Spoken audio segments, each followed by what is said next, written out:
Aşıkmın sizde perige,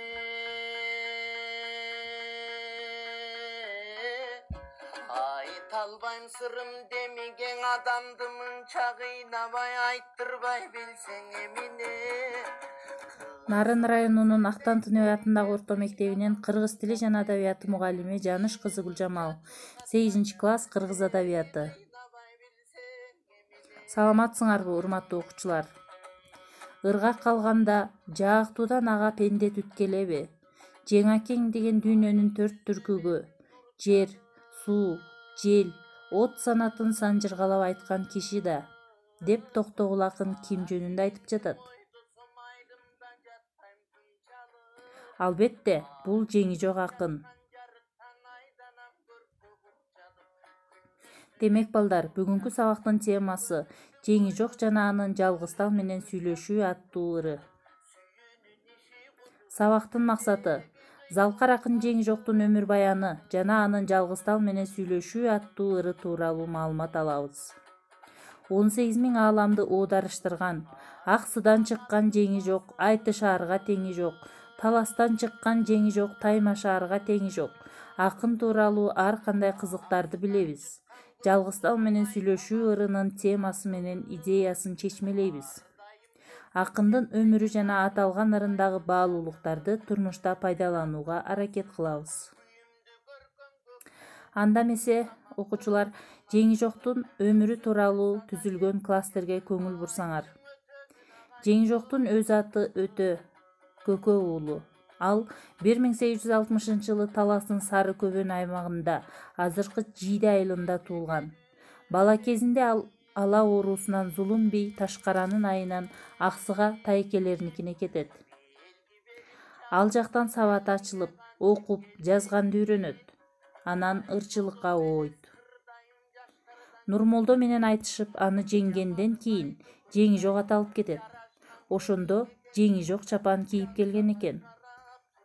Зор талантынын арты менен сүйгөнү көк сулууга жеткен, бирок баласыз өткөн. Аксынын Кара Суу кыштагында 1918-жылы ооруп дүйнөдөн кайткан. Акындын жалгыз тал деген ыры адамдын ички сезим дүйнөсүн тереңинен аңтара сүрөттөгөн кыргыз лирикасындагы эң алгачкы нукура көркөм элегия болуп саналат. Ташкара деген Зулум бийдин кесепетинен өзү туулуп өскөн таласынан безип кетүүгө аргасыз болгон жана өмүрүндө бала көрбөй туяксыз куу баш өтүп бара жатканына чексиз кейиген сезимтал акын Бакайыр деген айылдын четинде канат бутак бүрүнөн айрылып, куурап калууга бет алган кокойгон жалгыз талга суроо менен кайрылып, муң чечишет, өзөгүн өрт алган армандарын козгойт. Тука бадай жайылган, бүрүн гана жалгыз тал, экөө элең башында, бириң гана жалгыз тал.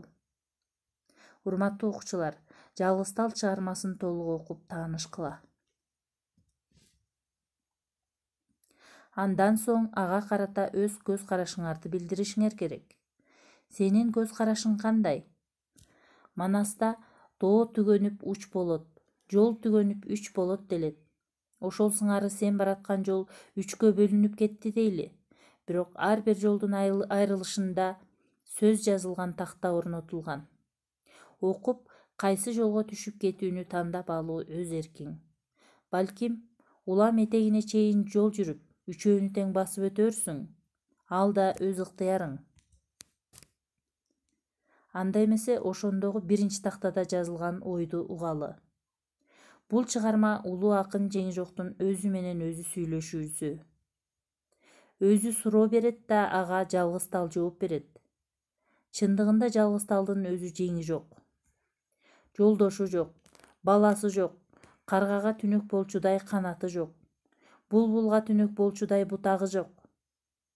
Ошентип акын өзүнүн ички толгоосун, санаасын ушундайча түр менен чагылдырат. Ал эми экинчи тактада жок, бул чыгармада акын өзү менен өзү сүйлөшкөн жок.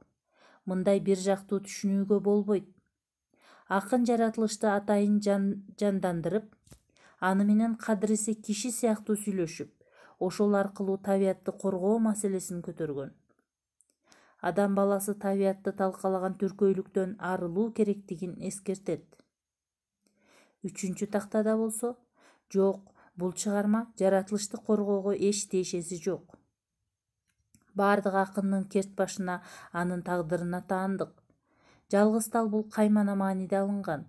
Анын канат бутагынын тонолушу бул акындын канат бутагынын тонолушу. Жалгыз тал бул эл жеринен, тууган туушканынан сүрүлүп кеткен жеңи жок. Балдар, ушул 3 тактадагы ойлорго карата силер дагы ой жүгүртүп, пикириңерди билдиргиле жана жеңи жок акындын өмүрү, чыгармачылыгы боюнча кошумча маалыматтардан окугула. Көңүл бурганыңыздарга рахмат. Саламатта калгыла.